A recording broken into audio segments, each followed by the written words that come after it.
The overall goal of this experiment is to analyze binding of DNA and magnetic particles via dynamic and electrophoretic light scattering.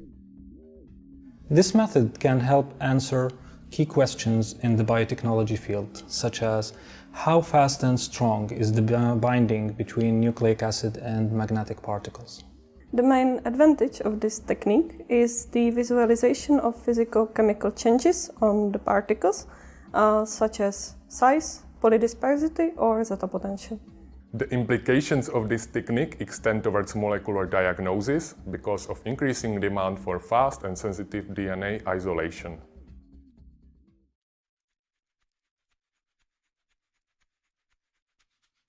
In this procedure, add 20 millimoles of ferric chloride and 10 millimoles of ferrous chloride in 20 milliliters of deoxygenated double distilled water. Next, stir the obtained solution vigorously in beaker under nitrogen gas atmosphere using a mechanical stirrer until a transparent solution is obtained.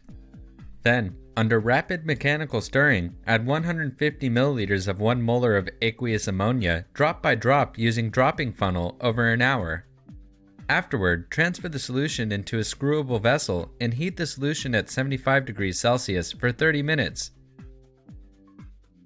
Subsequently, collect the black precipitate using the magnet and wash it using 100 milliliters of deoxygenated double distilled water. Repeat this step 3 times.